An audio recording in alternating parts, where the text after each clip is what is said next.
Hey everybody, Amitabh here. I just wanted to make a quick update video for you about my last video, and if you haven't seen it, I'll put a link to it right here, and you can watch it before or after. I'll recap what was in that video.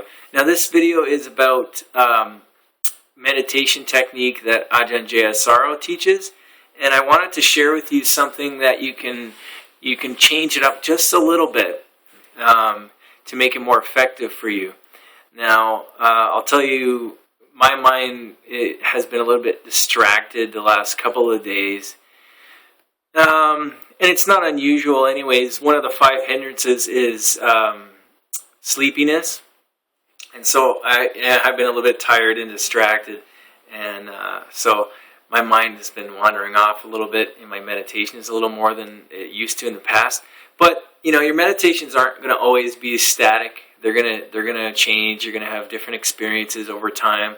You know, as those hindrances keep arising to the surface, and depending on how regular your practice is, you may have more success in meditation sometimes.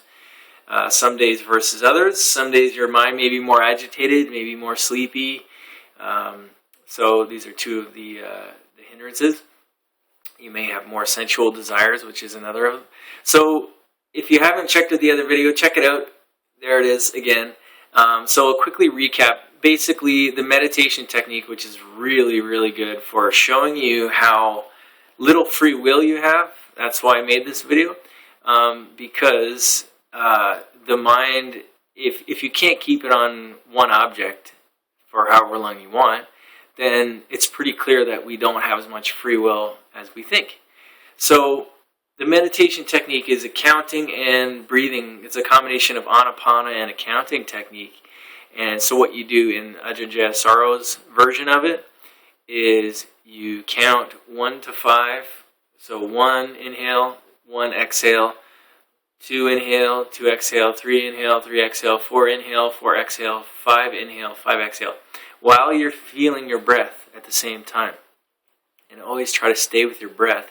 And the counting is a way of letting you sort of gauge your progress, so to speak. And like I talked about in the last video, you don't want to be, beating yourself up if you can't stick with it, because you're not going to be able to stick with this. And this is the whole beauty of it, like I talked about, is it allows you to see that you don't have as much free will as you think, and therefore you can start to question your habits and beliefs, because our beliefs and habits are informed by our past beliefs and habits. And it's just like a domino, and it's just tipping over the next one, tipping over the next one, tipping over the next one. And so unless we can completely go against the grain of our desires 100% of the time, then we don't have free will. So this meditation technique, you go 1 to 5 while focusing on your breath. 1, 1, 2, 2, 3, 3, 4, 4, 5, 5. And then you go 1 to 6, and then 1 to 7, 1 to 8, 1 to 9, and then 1 to 10. And then, so if your mind drifts off at all, you're going to go back to the 1 to 5, and then start over again. So it's a really good technique. However, what I found is that my mind was a little too sleepy. And I'll be honest with you, I was playing this dumb pool game. Me and my brother, it was my birthday the other day, and my brother said, hey, I've been playing this pool game on my phone. I used to play pool competitively. And so I enjoy playing pool. And he said he was playing it, and he said, yeah, so I said, okay, I'll download it and we'll play together. So we played for hours. And then I played it yesterday. And so the funny thing is, in my meditation today, I could see myself making pool shots. So you can start to see how that's not really who I am. It's just a domino from my previous, what I was doing.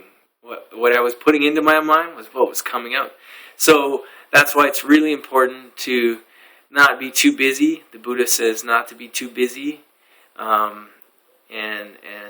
not to keep distracting yourself. And that this pool game was definitely distracting me. So I deleted it today, and I'm just gonna get back to my practice and choose to direct my mind wisely in the present moment in a way I wish to, instead of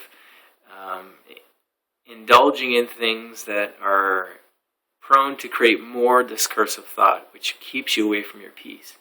So this technique, really great, but my mind was still wandering off a little too much, and it was sometimes you have to change things up so you can be a little bit more successful in meditation, because while it's not good to beat yourself up, at the same time you do want to work with your mind and in ways so that if you're constantly having a lot of discursive thought, you have to give your mind a remedy. You have to say, okay, if you're sick, you need to take medicine, or you need to eat different foods and stop eating the junk. You have to change things up. You can't just say, okay, well, this is just the way it is. It is just the way it is. But so the little addendum, the little change I want to give you for this meditation technique, if you want to try it, if you're into it, if you're into being peaceful and discovering who you really are, beyond this self-belief and beyond discursive thinking and fear and pain and desires. So instead of just doing a single 1, 1, 2, 2, 3, 3, 4, 4, 5, 5, what we're going to do is you're just going to go 1, 1, 1, 1, 1, 1, 1, 1, 1, 1, 1, 1, 1, 1, 1, 1, 1, 1, 1, 1, 2, 2, 2, 2, 2, 2, 2, 2, 2, 2, 2, 2, 2, 2, 2, 2, 2. And you just repeat the number fast like that. Maybe not even that fast, but experiment with it. So you go 1, 1, 1, 1, 1, 1, 1, 1, 2, 2. All the while you're focusing on the inhale. Either you can do it here, feel the breath coming in, feel the sensation. Really try to feel the temperature of it so that you can zone in on that breath and really start to connect with it.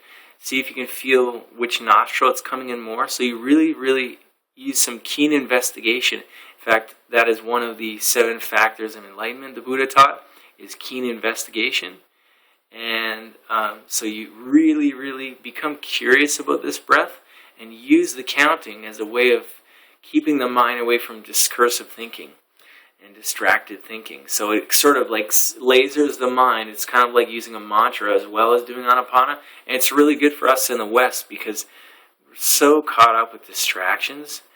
And you need to have a certain amount of single-pointedness to develop samadhi, and so that you can develop this real deep inner peace and experience a greater reality than your normal everyday thinking and living. And this will give you a reference point for your life so that you can say, you know what, I'm caught up right now. It doesn't feel good. And I do have this reference point when I was meditating. I felt really peaceful and I wasn't thinking a lot, and I was letting all my thoughts go. So then when you get caught, you can say, I can let this go too. So there's the little addendum. Try it out. So and then maybe later on, maybe if you start to become really one-pointed, you don't maybe you don't need to do the repeated numbers. You can just do the 1, 1, 2, 2. So but work with your mind and don't get defeated. Because, and the one thing I would tell you, if you feel like you're not getting anywhere in your meditation, maybe meditate more. Instead of giving up, meditate more. Maybe you don't do it all in one sitting, but I find honestly over 30 minutes, at least 30 minutes, is required for me to really get somewhere. However, even 5-minute meditations do make a big difference. So don't think that, if you can't do it for 30 minutes, you shouldn't do it at all, because that's not true. So a lot of times it's really, really great to even take, 1 minute or 30-second pauses throughout the day and just do the 1, 1, 1, 1 with your breath. Focus on your breath. You can do some stronger breathing as well in those pauses. So really, really connect with that breath. And that'll just bring you into the present moment and help you feel a little bit more peaceful and happy. And that way we can really do some work at changing the world, because we have to change ourselves before we can change the world. And the world is filled with a lot of horror and a lot of distress, a lot of suffering. And so we should all try to do our part to try to make this a better place for future generations, and possibly even for ourselves if we're reborn here in future lives. So we will always benefit. And the only way to change the world is by changing yourself. So good luck. I love you. Take it easy. And let me know how your meditation practice is below. And if I can help you, I'll respond and give you a hint. Take it easy. Love you. Bye.